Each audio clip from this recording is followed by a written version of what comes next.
Hey, everybody. Happy Sunday and happy spring. Thank you so much for joining us today. I am so pumped for today's guest. Dave Rave is here from Teenage Head, one of Canada's amazing, most huge party bands ever. And, you know, the Canadian version idea of the Ramones. And I am so thrilled to have you here. Dave Rave, welcome. I'm so glad to be with you, Kelly. I've been looking forward to this all week. Me too. And I've been listening to Teenage Head all week, and man, it sure has taken me back to some of the best days of my life. You know, it's fun music, and it's why I think it's consistently continued to be in our lives, because the music is pure and fresh and frantic, and man, and we're going to get to that in a sec, but you know, so I just want to quickly touch on what have you been up to, like just during this last crazy years, I call it, the strange. What have you been doing to keep yourself sane? That's a good question. We were talking about that. During the pandemic, I was very fortunate because a friend of ours had a studio in Hamilton, because I'm here in Hamilton, Ontario, and he allowed us to have a little playground, and I always write songs, and I had my cousin, Claude, who's a great drummer and played with me in the Shakers, and Jack Siprick from the Trues. Trues, great bass player, and it was a rare moment when he was not on the road, and none of us were on the road, so we just hung out, played guitar, and recorded a bunch of stuff. So we did a record in our spare time, just not even trying, just having fun, the three of us. And it was just great. And so I did that, and you know what? It kept us sane. You know, I don't know what I would have done if we didn't have that. Yeah, I think it was really, you know, it was a make or break situation. You know, you could use that time to really do something, or literally go insane. So good for you guys. And we survived because, you know, Gene, our drummer, Gene Champagne, he went through a COVID spell when it was very, very tough at the beginning of last year. Right. And he hung in there strong and came on the other side amazingly strong. So it was nice it was great to see that too, because we were all concerned, and he survived, you know, and not only he survived, but he's stronger now than ever. Good to hear. Yeah, good to hear. So Dave, of course, we're going to talk about some of your new projects here, and but we really want to talk about Teenage Head, of course. Absolutely. And can you take us back to the grassroots of the whole Teenage Head? You know, how the whole band came to be, and what was your journey like with the band? Yeah, Teenage Heads. I think it was a high school band. And I knew Frank in 1972 when he was a drummer. Right. And so we had a little garage thing together. But the real Teenage Head started about 74, 75. And between Gord and Steve, and then Frank at first was drumming. And then Frank eventually moved to lead singer. And then Nick Stepanitz, who was a good friend of the band, moved to drums. And that's, I think, where the real essence of the band began, through different members, but eventually that became the essence of the band. And because the band was doing garage, like what you would call now like glam rock and that style of music, it eventually merged into punk rock. Once everybody heard the Ramones and all the music that was happening from New York, in around 75, 76, you know what I mean? It was a really fertile time. You know, don't forget Iggy Pop, too, the Stooges, all part of that. Right, and you covered an Iggy Pop, too. You guys covered Wild One. Yes, absolutely. You know, it's interesting because Wild One, I remember Gordy and I finding it in a music store somewhere in the 70s. And actually, Teenage Head did it before Iggy did it. Iggy did it in 85. So really? Yeah. So Teenage Head, they did it, and so that's an interesting thing. I remember finding a single. I think Gord took it home, and it was the version that we were listening to was a band from Michigan that did a cool version of it. Really cool song. I learned something totally new today in the first 10 minutes of my show. This is a few years later, Iggy did a version that, you know, wild child, like he did more about, you know, down, doom, doom, doom, you know, like he did a cool version of it too. I liked his version. Such a great party song. And actually, I was telling you that I played on the road for about 23 years, and we covered that song too. Really? And it just would pack the dance floor. And you know, Well, we actually met before, Dave. Like we met. Oh my gosh, it must have been like I don't know. I don't even want to date ourselves by saying how many years ago. But we met in Regina, and Yes. I don't know your memory of it, but my recollection is that it was one of the most bizarre moments of my life because you guys were doing a show in Regina that night. Yeah. And my friends and I were all going. And so I'm listening to Teenage Head and I'm having some strong drinks as you do when you go to see Teenage Head. Yeah. And I just remember there being a knock at the front door. And like I lived in a house where there was a guy named Brad that lived upstairs. Okay. And I lived on the lower. And I kept hearing this knocking over my Teenage Head. And like normally you would come through that front door and either proceed to my apartment or go up to see Brad. And I go to the door and there's Dave Rave standing there. And it was the most bizarre freaking moment of my life. Like, what are the odds? And I think the story goes, I think you knew the guy upstairs. Yes. I remember that. For me personally, I always loved when the tour began. Once we got into Manitoba, and then past Brandon, because Winnipeg's a great city, great punk rock. Sure. Yeah. Then Brandon would be warming up, and then you'd get to Regina in Saskatoon. Once you're in Regina, that's where the West began to me. Like, oh, the Wild West. Fun, yeah. I loved there, and I loved. We had so much fun, and so that makes. I remember that. I know, like, and I've told people about over the years. Do you want one of the most bizarre moments of my life? It's like, I idolize this band. I'm listening to them. I'm probably not even old enough to get into. I don't even think I was old enough to get into the show, but. Yeah, and I was drinking too. So anyway, but yeah, off we go. And I just remembered, and one thing I love about, and I still love about Teenage Head today, is you go to Teenage Head, you drink your face off, you dance your fool head off, and that lyric, the Street Art lyric, pop a few beans and pogo all night. Yeah. I mean, of course, back then, right? And that, what do you think it is about Teenage Head? And I think I just described part of it. That just has this continued mass appeal and this continued longevity. What do you think that is? Great. I always say that because the band's got great. It's had a great groove and a great rhythm, and the tunes. I mean, when you sing them, they almost sing themselves. Like it's really easy to do. One thing that's always underestimated, I always said, is how great a singer Frank was.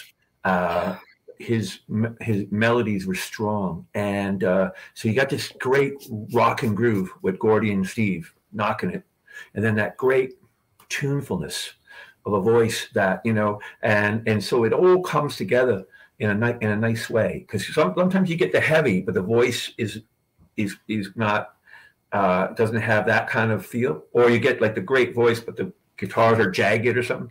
But it comes together nicely. It was a beautiful marriage, and I love that you bring up Frankie because, when I think of Frankie, I just picture him airborne. Yeah. I do. Like I just picture him holding onto the mic, and the air that boy would get. Like he would, his back feet would be like 20 feet off the ground, and just that energy. And Dave, since you brought up Frankie, of course, yourself, like most of the music community, is devastated by the death of Taylor Hawkins, and I was wondering, wow, and it really, because I've had this show on the brain all week, it made me think of Frankie, who passed away around the same age, and so what I was going to ask you was I call it natural charisma. The both of them had, didn't they? Oh, just that natural charisma, the star power, right? Mm-hmm. And I'm just wondering, Dave, was there ever a time when the band thought after Frankie's passing that it would never be a band again? You know what? I think so. I'm sure it ran through everybody's head. But the thing is, the music, I think, in the long run, is what is more important. Yes. The music needs to come out, and I noticed that recently in the last 5 years, everybody's sort of going, thank you for keeping the music going. Yes, because that's important, because it's part of our lives. And music now, it is what it is. But there's something special about that era.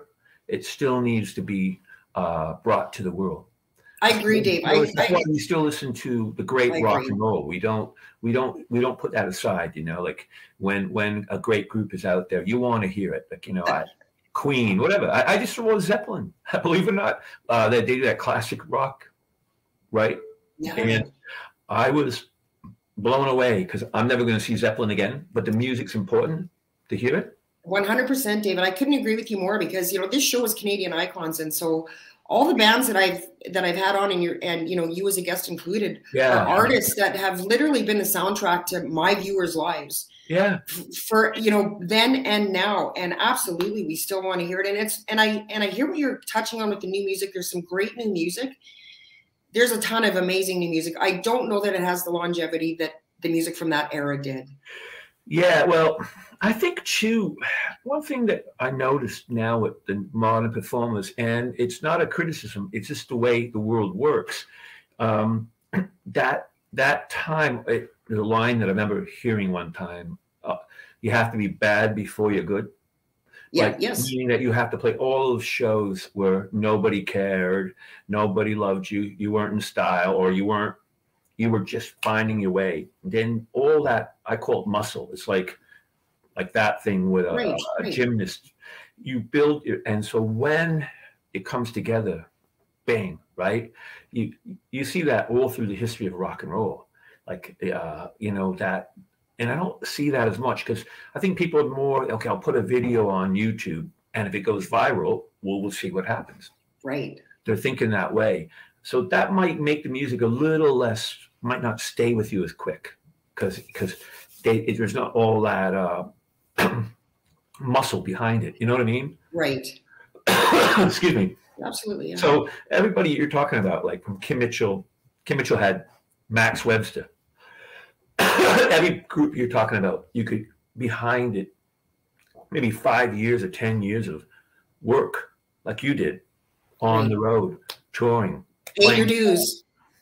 When you go to a town and nobody wants to hear what you're doing, you have to convince them by the end of the week, and they're there.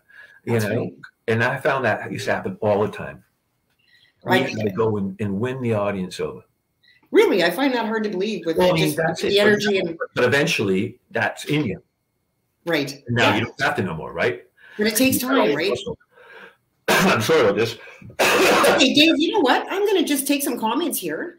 The fans are already just flying in here with comments. So some great supporters of the show here. Brad's like, well, hey, Brad, buddy. He says, I'm here. He's been looking forward to this all week. Mm-hmm. Doug Corby. Hi, Doug. Good to see you, buddy. He's saying hi. Good to see everybody. Yeah. Yeah, and Doug says, great music. Love this group. Yeah. And Doug is also saying, I really hope you guys are coming to Winnipeg. Yeah, again, because it's been a couple of years. Just before COVID, we went, and that was so much fun. You know, we were supposed to go out to Saskatchewan, which we are going to now do in I think August. Yeah, for the river. I can't wait for that show because pretty well everybody who I've liked in Canadian music is going to be on that show, from Burton to Gordon Lightfoot, Toronto. Yeah, it's dizzy thinking about it. Saga, I'm going to be there too. So I went. I am absolutely. I went last year, and it was really exciting because most of the people were there had been guests on the show. So just that opportunity to say hi in person. You had Lee Aaron on a couple times, yeah. I toured with her. Is that right? She's an angel. We played together when she did the jazz period, and cool.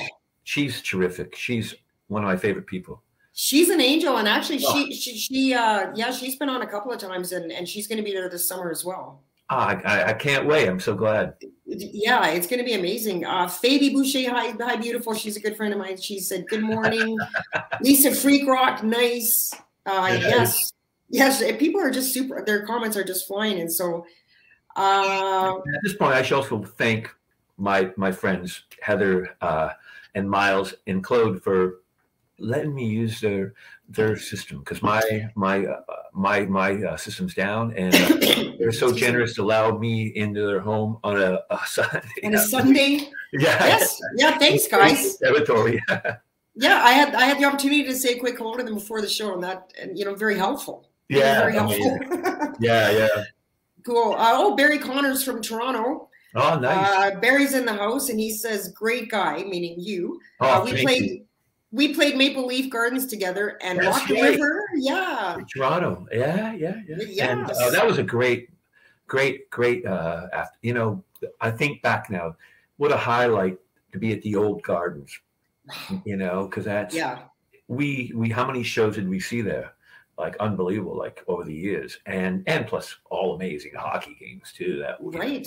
yeah, it was overwhelmingly fun.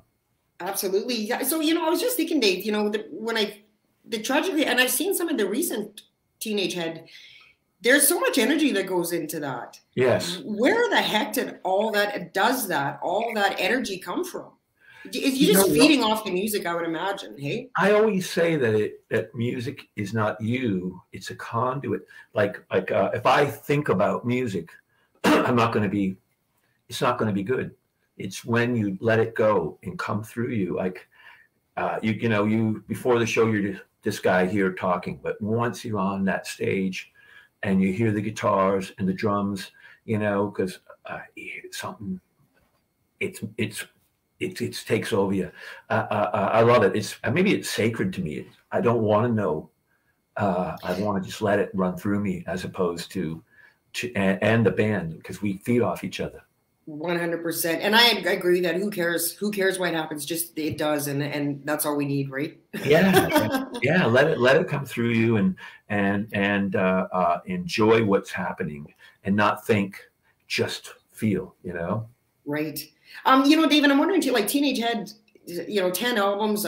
Frantic City went platinum in Canada. Mm-hmm. And I'm just wondering, what did the writing process look like for the band? And I know that probably shifted over the years as, different member changes happened and whatnot. It comes down to that. I think band members brought in ideas and also, and it was also, I think, but it was a combination of communal and individuals coming up with ideas. It was that kind of thing. Sometimes the band would be jammed in the studio or in a rehearsal, or sometimes a guy would come in straight with a song, depending on the situation. Like when we did electric guitar, we sort of all, Gord had a great bunch of tunes. Your Sister Used to Love Me. I had some ideas, and then we just, between Steve and everybody, we put it together. That kind of thing. So it depended on the process, on the song. For sure, different. Yeah. For every adventure, I would imagine. Hey. Yeah. Right. Sorry, just gonna get to this quick. Gord Hughes wants to know if you're getting to Hamilton. You were in Hamilton last night, weren't you? Yeah. I was at a friend's with a different band. Yeah, but when the band plays, it'll probably be. I think everything with the band's happening in the summer. That's what's going on right now. Right now, I think everybody's preparing for the summer, like by August and in July. Yeah, it's going to be a great summer. Yeah, it's going to be a good summer once again. Oh, God bless! I can't wait. I know. So with the craziness that had to be the life in Teenage Head, and probably still is to some degree, was it as crazy off the road as it seemed to be on stage? You can be honest. No, I have to say that some of the most fun I had was in the hotel rooms at night, and really a lot of it was pure fun. Like we put on music and dance and just do stupid things, like nothing, like never really complicated. Just everybody would go along with each other, and we laughed a lot. I mean, I always did. I was spending half my time laughing. You have Frankie Venom making you laugh, like dancing or doing something stupid. Hey, Frankie. Oh, I would live for that. We had a lot of fun. It really was, and the great people, because every time you come back, it'd be great people that in the cities that would. So I got introduced to so many different people who are, some of them you still are friends with today, right? Right. So like including yourself, and So it was fun. It really was, and I look at them as, and it still is. It's like, I mean, when we came to Winnipeg last year, 2 years ago, it was really fun. It was really, really fun. And I was looking forward to keeping it going. And then this crazy world shut us down. Right, right. But I was all prepared to continue on and make it work, you know, and Sure. go to BC and yeah, so it's still great. It's still great. It's still fun. You got to keep the fun in it, you know. You got, and you know, I think, you know, we were referencing to, you know, like a few personnel changes and whatnot. And I find I really don't think it matters to people. I think, and you mentioned this earlier, Dave, people just want to still hear the music, however that happens, whatever that looks like. And so was it an easy decision for you to just take over as frontman and You know and pick up the vocals? What happened? It happened twice. The first time in the '80s was tougher because it was fresher, and it was. I mean, I'm a performer, so I don't know. Maybe I feel like it's like a soldier of music. When the troops say get out there and perform, you do it. So the first one was harder. The second time was not easier, but more relaxed because Frank had been passed for a while, and people just wanted to hear the music again. And it's, and you can't replace somebody. It's not the point. You can't replace Freddie Mercury. You can't replace these guys. But what you can do is continue the great music that they brought and make it faithful and give it with energy and heart and soul, like not with jadedness or anything, with heart and soul, and let the best parts of the music come through. So everybody incredibly misses these guys. Everybody misses Frank. Who doesn't? Everybody miss Freddie Mercury. Like, you want him, but I heard it when Queen played. He was really great, and I feel the same way. That it was amazing. So I think that because people want to hear the songs. Like, I know Waters is coming back this year, right? He's not in Pink Floyd, but those songs are so powerful. We want to hear the music.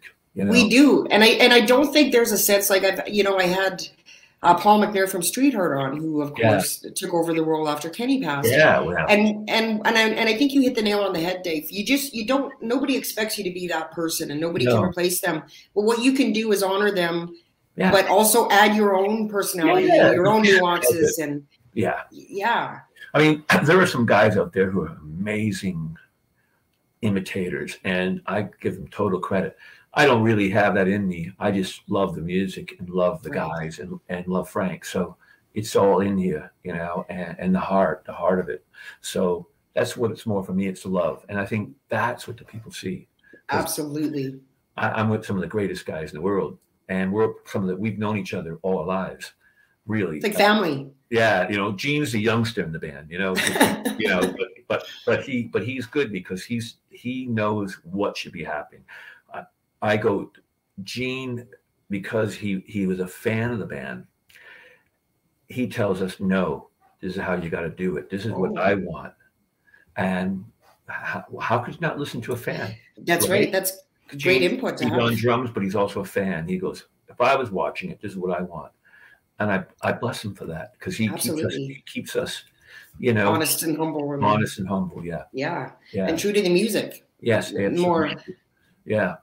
More importantly, so Brad is saying, I just checked out Frantic City to get into the spirit.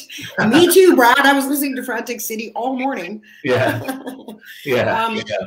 Perry Boyko, who's a great fan of the show, asked Dave if he can autograph my Juno Award guitar. So far I have Prism Street, or Quiet Riot, The Romantics and the Headpins, Honeymoon Suite, because he will be at Rock the River. Absolutely. We'll be there. So do you have a favorite Teenage Head song, Dave? I have to say there's a favorite, and there's a favorite to play. Over the years, Let's Shake, I've taken the song around the world. Yeah. And from Russia to England, Europe, United States, it always works. It's a universal song. Whether they know who Teenage Head is or not, like, I'm in Rome, that beat starts happening, people get going. So as a song, it's got a little magic to it, the way it works musically, and from the drum beat to the end, it's like a little gem. that works. I would say, but probably Picture My Face is my favorite song because there's so many great ones. Yeah, but that would say as Let's Shake because it works. It always has, you know, and for sure. As a musical piece. But Picture My Face from my heart because it was the first song I ever got to play on in my life, right? Right. And what did it feel like for you, Dave, the first time you heard that on the radio? Did that kind of blow your mind a little bit? Oh, it's great. Amazing. Yeah, amazing. That must have been surreal, hey? Like absolutely. Yeah, absolutely. Yeah. I have to say Disgusting Me is one of my favorite ones. Because I think the reference to The Exorcist, you know, in the bridge, I think that's brilliant. What an amazing ad libber Frank was. Amazing. It was wow. Come on in for the kerosene side. Yeah, Reagan's with me. He's going nowhere. Yeah. Until I'm finished with that. Do you understand? Like oh my God, I think it is one of the coolest songs ever. I'm with you there. Yeah. Hey Dave, can we talk? You know, we can't talk to a member of Teenage Head without talking about the riot. The riot in Toronto, the infamous Teenage Head Toronto riot that was in June 2nd, 1980. Yeah, it was a surreal moment, and the band nobody I think was prepared for it. So everybody knew that the band had a trajectory happening, that it was moving in a certain direction. But I think that was when it all came together. At that one moment, every band who moves forward has that one moment. I think that was a moment that was pretty spectacular. Right, and they, you know, there's still news reports on it. Like 41 years later, people are like remembering the Teenage Head riot, and you know, there's a book out, and I really want to mention this. I was going to save it for the end, but I'll mention it now. There's a book out, Gods of Hammer, the Teenage Head story by Jeff Kavir. And he talks about it in the book as, and I'm reading this here because it's he says, police arrived to contend with the increasingly unruly crowd, some in cruisers, some on foot, others on horseback. Pushing ensued, pushing back ensued. Projectiles got thrown, horses startled, cruiser windows shattered. There was a riot going on. And then they said one fan almost drowned because they were trying to swim to the show. Wow. There you go. It says it all, isn't it? Right, and then there was a temporary ban on concerts in Ontario, on rock concerts. So Teenage Head just about systematically brought down the whole concert venue. Crazy, crazy, wild. What a wild time. You know, Canada had a really great. You know, Canada at that period of time was going through changes. It was going from a whole new thing was happening. It was an interesting period of time. Late 70s, early 80s. You know, they had CFNY going on. You had Q and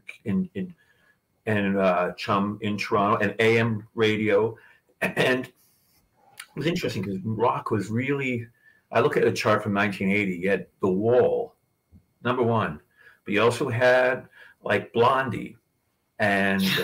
All these interesting fields of music going on.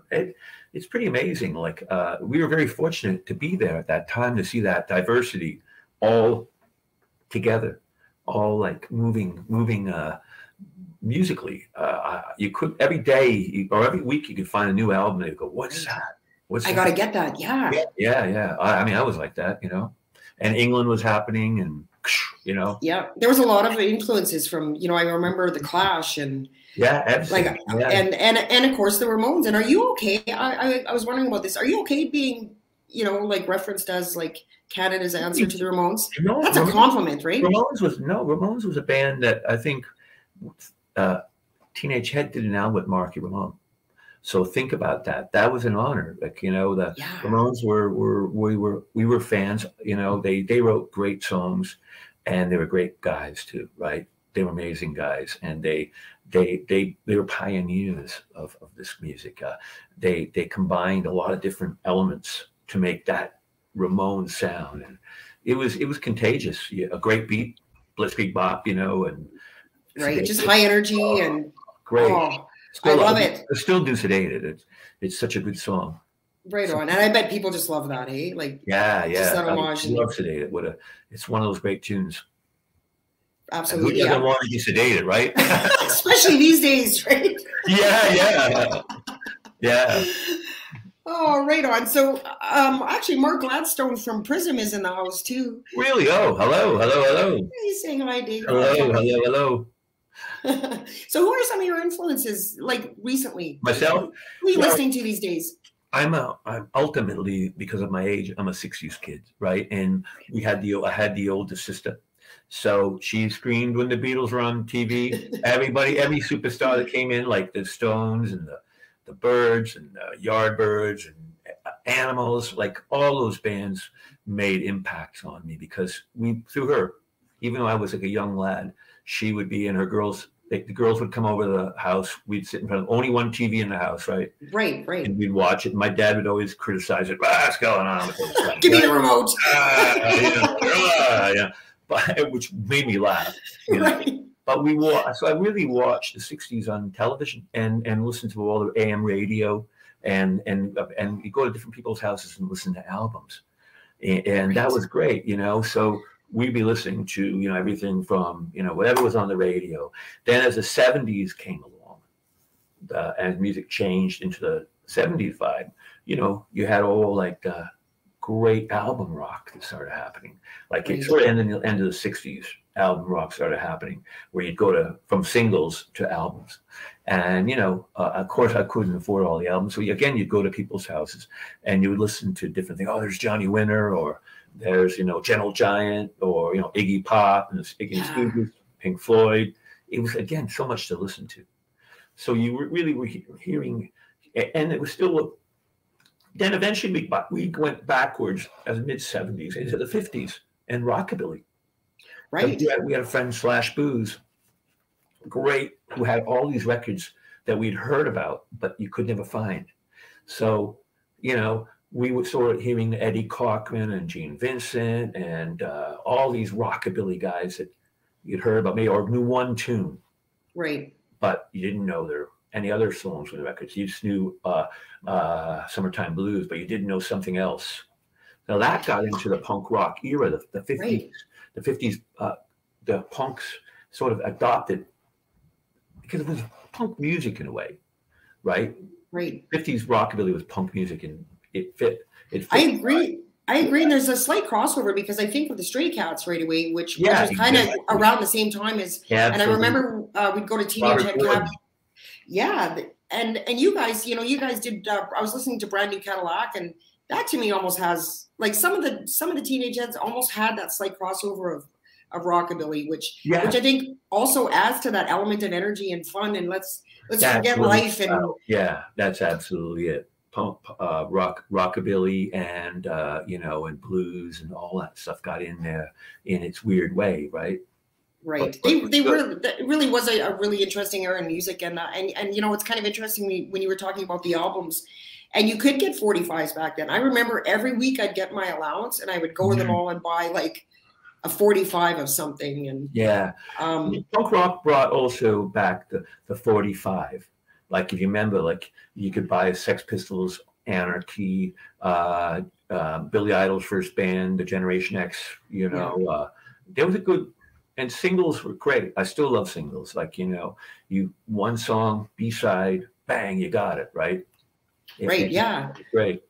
Right. I mean, we have the technology now, and music is accessible, which is wonderful. But I get very nostalgic when I think of those days when, like you said, you'd get together and listen to the new album at somebody's house, and it was a mission too, like, to find the record. Like, you'd look, I want to find that record, and you'd look in different record stores in different cities. Wow, can I find it? And it was like, wow, I finally got it. Score. It was a great moment. Awesome. Michael Pachulak says, I remember us doing a double bill with Teenage Head and Age of Electric at the Beverly Crest in Edmonton. Oh, wow. Wowee. There you go. Fun gig, great band. That's what he's saying. Hi, Leona Bruce. Cheers from Winterpeg, says Jordan Whiffen. Oh, wow. Frank Zoka played Let's Shake Forever. Andy Christ is calling you a Canadian punk legend. Oh. Amazing. Amazing. Brad Simoa is a nutcase. He says, tell the truth. Did you buy Kung Fu Fighting, Kelly? Dave, did you buy Kung Fu Fighting? I think he's referencing the song that was in that area. No, actually, I didn't buy it. I wasn't a Kung Fu Fighting fan. Kung Fu Fighting. Right? That's that era. Oh, fast as lightning. There, see? I think you might have bought it, Dave. I don't know. Wouldn't have you? Carl Davis. Come on. Guilty pleasures, right? Yeah, Dave, you know, on a little more of a serious note, what are you most proud of? And I'll ask you this question, Dave, like professionally and personally, what, you know, and I know that's a tough one to just hit you with, if, you know, what pops in your head maybe as one of your greatest achievements or the one thing that you're just proud of? Well, one of the things that I was talking the other day, you know, because a friend of ours in Hamilton lost his dad. And we all supported him, one of the musicians. I think that the fact here in the Hamilton, we all stuck together as friends. You know, we're all still friends as much as that we are musicians and that. And I'm proud of that our gang have stuck together and we all support each other. And like when last time Teenage Head got together, we had a little meeting at the place called Stonewalls in Hamilton, and Stevie came in from up north, and Gordy was there, and Gene, but the guys on the stage were great friends. And Steve did a really nice post next day going, it was so nice to see our fellow musicians, our brothers up there playing music, you know, and we, you know, it moved me because I went, yeah, we are all together. We have a good little group of guys that we all stuck together. And after all these years, you know, we all support each other. And I think that's beautiful. And a little bit. And I mean, I've lived in New York City. I've lived in different cities around the world. And that to me, the fact that we've stuck our little home, our town has stuck together in a nice way. I'm proud of that, really. That's a great answer. I love that you would say that. I absolutely do, Dave. You know, because it's not about, because you know, more than just music, you know. Right, like, you know, you could have mentioned, you know, the platinum album or the you know, any of that stuff. But I love that you mentioned, you know, that camaraderie that you still share with the music community, and I really find that. Do you, because you've toured, you know, you've toured Europe and you've toured the States, and do you find, because I only know what I see here in Canada, and what I see in Canada is kind of what you just described. The Canadian artists are amazing, and they support each other, and it's not the dog eat dog competitive. You know, everyone's like lifting each other and rooting for each other. Do you think that's a Canadian thing, Dave, or do you? I think part of it is that more so. Yeah, we're when you know, we were good friends with the Tragically Hip. You know, we all felt when we lost Gordy, and they opened up for Teenage Head, and were influenced. They used to do Picture My Face, all those songs, but you know, it was a felt, you know. And I love Gordy Sinclair and Bobby and those guys. Bobby was in the documentary talking about the band, you know, and Tom Wilson with Junk House to where he is now with Blackie and the Rodeo Kings. He was at the funeral too, like, or he came by because he was connected to us, you know, like, so I think in that way, we are all in a way, you know, like Johnny Sinclair, who's now back in Saskatchewan from, you know, Universal Honey and you know, Moberg's old band, those guys together. You know, I think there is a connection. We're all, you know, 'cause it's a big country. Right. Not a big population. And we all have to survive. It's tough business here. Right. You know? And my attitude is, and I say this all the time, the sunshine is for everybody. Like, you know, the sunshine is for everybody. And if we can lift each other up as just an entertainment agency, or, you know, or community, pardon me, with music, I just love that. And every guest, because my guest has been all Canadian, my entire guest list, aside from one, and they all say the same thing. There's camaraderie in Canada that you know, it's unmistakable, and you don't necessarily find it other places. So because we have to sort of stick together in a way, because it's a tough country. It's big. lot of miles in between shows, and like when you go from Thunder Bay to Winnipeg, right? It's a trip. Right. It's a trip, you know. And you think about how big Canada is. Like I play in Minnesota every year, twice a year, right? And they're a great bunch of guys. Minneapolis it reminds you like Hamilton way, very good group of guys. But I remember the first time going from Minneapolis to northern Minnesota to up, and I remember going, it's still Ontario. It's still Ontario. There's a sign for Thunder Bay. Winnipeg is North Dakota. That shocked me. I went, how big is Ontario? It's Lake Superior. And it says, you know, and all of the northern Minnesotans go up to hunt up in, they love the fish in northern Ontario, right? That's how big Canada is. So we've had to stick together, you know. Yeah, 100%. All of that from touring, you know, and it's beautiful. It's such a beautiful country too, in terms of landscape, and it's awe-inspiring, you know. It is. It's beautiful. I would not live anywhere else. Yeah.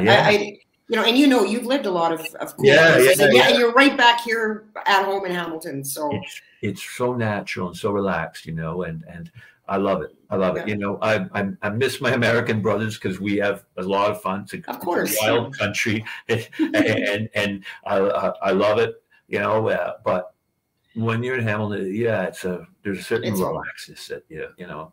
100%. I'm just going to jump over, Dave. Hey, Lee Cadfield is in the house. Lee's a great friend of mine, a good supporter of the show. He says, good afternoon, Kelly and Dave. Just wanted to say I saw Teenage Head multiple times in the 80s when they passed through Edmonton and were responsible for multiple brain loss for me. Me too, Lee. So I thought it was just me. So they were responsible for multiple brain loss for me, but it was always a great night and fun times. God bless, Dave. That's what he's saying. I honestly think, my comment is that I think the audience always had more fun in a way, than when you're in a band. I think, you know, that when you're playing, you're on stage working that, but what's going on in that audience that's where the fun is. Right. And I appreciate that because, you know, we do the show, you go into your dressing room and then you head out, but all that craziness, you know, getting drunk cops and you know, all the things that shenanigans. Shenanigans. I hear such amazing stories of what happened at shows. Like people were, you know, I love it. I love hearing it. It's crazy, and then so Lee's commenting that he suffered brain loss with Teenage Head, and then Brad Zybola chimes in and says, "Brain? I don't have a brain." I hope not. I love my viewers. They're the wittiest, funniest, just amazing people. Yeah. So yeah, I would imagine the shows, you know, there would be some stories, and you know, I do want to get to Dave. You have some interesting other projects aside from Teenage Head on the go. Yes, I do. Can you tell us about those? I can't help myself. One of the projects, one of the groups I played with over the years was the Shakers, and they worked with Daniel Lenoir, and a great band that was did shows with Teenage Head. Where Teenage Head were very supportive of the Shakers. We were a great Hamilton situation.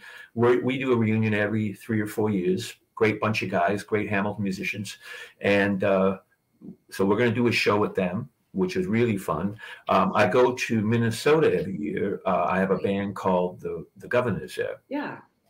And that's a really fun thing. That happened naturally. Just I met him because when I lived in New York for, I can't believe how many years, but many years, I met a drummer in New York from Minnesota saying, I really enjoyed your show. Would you like to come to Minneapolis and play there? We'll put a band together for you. So I went, oh, that sounds amazing. Yeah. You know, I've always admired the Minneapolis sound from Soul Asylum and Replacements and Husker Du and Prince and you name it. Minneapolis had put out some powerful music.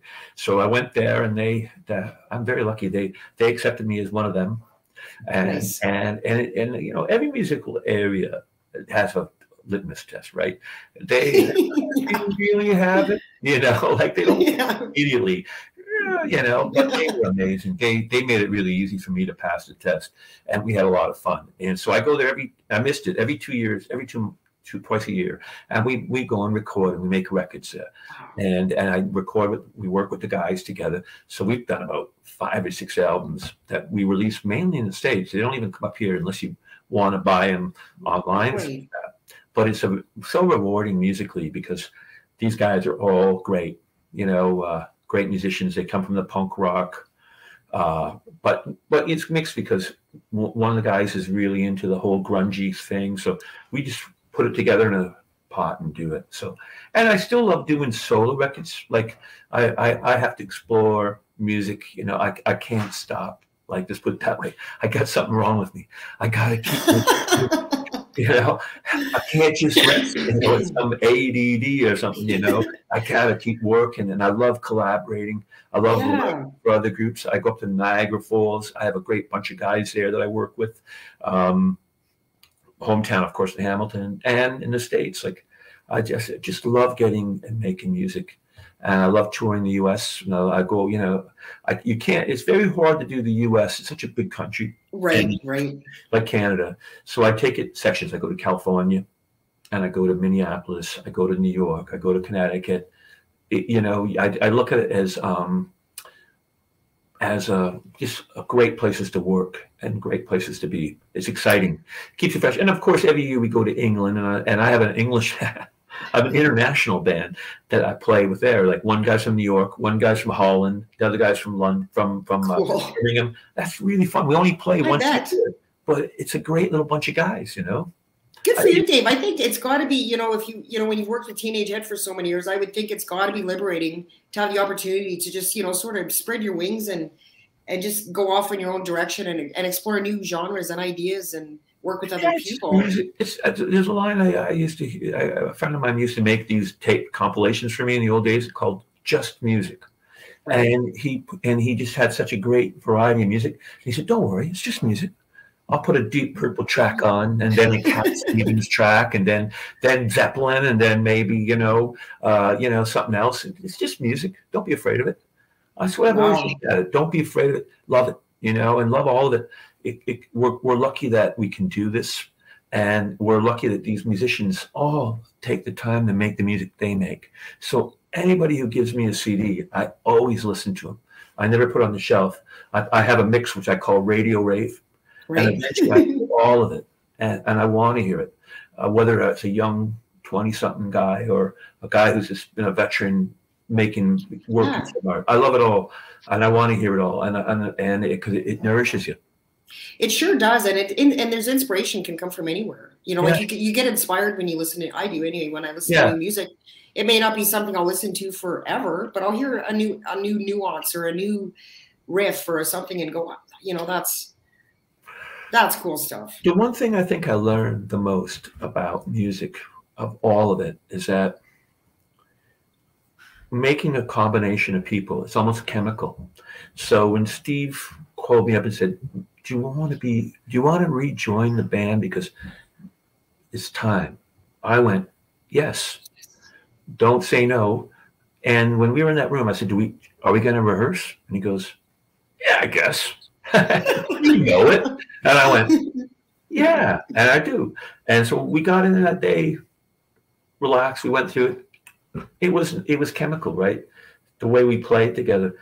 And you can't, that's something that you just can't. You can't force, and you can't buy it, and you can't. I remember Stevie Van Zandt said that at one time, the guitar player from the Bruce's band, Springsteen. He said, a band is a miracle. Appreciate the miracle. Like when a bunch of guys can make this music together. And I more and more as I go along, I understand what he means. Yeah. Together with the guys in the room when something's happening here, Yeah, because as we just said, it's not something that happens all the time. Yeah. And it's not something you can force. You can't say, okay, these are gonna be the players in the band, and this is how it's gonna work, and it's gonna be magical. It doesn't always happen that way. And so, man, I can't, and I know I'm speaking on behalf of all the viewers and fans, that we are so grateful that you've kept the Teenage Head legacy alive. And I know a lot of people are going to be at Rock the River this summer. I can't wait. We're all standing on the shoulders of somebody, and I'm humbled to be part of it, and give it my best shot, and it's not about this. It's not about the ego of you. It's the music. No, That's it. right. And I always look at it this way. There's many decisions we can do. We could go to a hockey game. We could go to a ballet, but they chose to see us. And that's a holy communion. You don't ever want to lose, you know, and always appreciate it, you know. That's beautiful. No, I love that. Your graciousness is just shining right through, and I love that. Thank you. It's just experience. Yeah, right. Yeah, right. And it's genuine. And so, what's next for you, Dave? What do you foresee down? You know, what's happening? Well, I'm going to get that second. Not that you don't have enough going on already. I'm looking forward to getting the second responders out, and I'll send you the videos when we get them done, because it's a really fun music. And the play with Jack Siprick, talk about great bass players, and the play with my cousin Claude, because we grew up playing together, and to have that little moment in the middle of this crazy pandemic, you know, I've done stuff with Jack, I've done stuff with my cousin Claude, but everybody's always so busy. So we actually had a couple of months where we could just goof off and share it and save us. It saved us, because I don't know, we might have drunk ourselves to death or something, you know. Like, so I'm really looking forward to getting that out, and I'm looking forward to going back to England this year and going to the cavern where the Beatles started, and it's always thrilling to be in the magic of that place, because I would imagine. Oh yeah, because everybody played there, you know, and then going to, and then eventually coming to Saskatchewan and playing. I think that's my number one. It's the thing I keep. It's coming. Right? It's like Christmas for musicians. I think the whole Rock the River is the equivalent to like the 6-year-old's Christmas. It's like, how many more sleeps until Rock the River? Yeah, I mean, there's amazing Canadian bands, but there's also some amazing bands like that are coming, like Nazareth and Little River Band and Nazareth. Yeah, it's the lineup. The lineup is amazing, as it was last year too. Yeah, I mean, last year I was so lucky, because in the middle of the pandemic, I also got called to be for the 97 song in Alberta, which is like a songwriters deal out in, and I got to meet Mark Jordan, and who's one of Canada's great songwriters, big hits with Rod Stewart. Got to be with Glass Tiger, Alan Frew. Yeah, Alan. Oh, yeah. And what do you call it, from Northern Pikes? Jay Semko? Not who? Jay Semko? No, the other. He lives now in the East Coast. It was just a great group of guys that all together. We got to do that. That was my one salvation last year. I got to go to BC, Penticton, and hang out with these great guys and do and 5440, of course. Oh, great. Love that. Yeah, Neil. So that was my savior last year, besides working with the guys on the record. So this year's my new savior is going to Saskatchewan. Well, that's the ticket, Dave. You know, I think that's honestly the ticket, is just constantly keep setting goals for yourself. And and you know, and I love that so many, and I'll close with this, I love that so many of today's artists and all the guests I've had on my show, there's not this sense that, well, you know, that was then and now I should stop. And God, it just, you know, things are so much different than they used to be. You know what I mean? And, you know, like 60 is the new 50 and 50 is the new 40. And people still want to see these artists, and there's no need to stop anytime soon. No. Like, there's just no need. And I love that, because Absolutely. And we got to keep growing and keep looking forward future, you know, like appreciate now, appreciate then.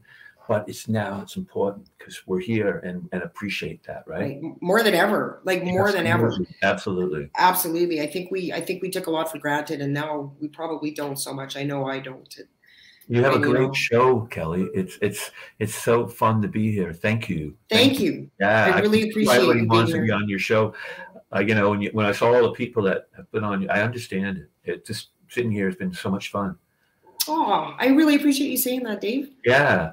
Thank you so much. Well, we just want to thank you, and I am speaking on behalf of all Canadians and fans around the world. Thank you for being such a huge part of our misguided youth, and continuing to be a part of our somewhat misguided adulthood. we got to stay misguided, and we got to keep going. And you know what? Again, a week ago, we were in Brampton. We went to see that classic album, Rock Zeppelin one, and I became like a kid again. I remember they played the album in a row, and I was like, oh, you know, like, if that's enthusiasm keeps you going, you know, you can't help, you can never lose that, you know. And appreciate the genius of the music that's being made, you know, like by these amazing musicians, you know. Right. Never lose the wonderment and go get it. That's my new mantra. That's my new mantra. Go get it. Yeah. One other person's getting it, go get it. You know what I mean? Just do it. Like, because if the last couple of years taught us anything, it's like we don't know how much time we have.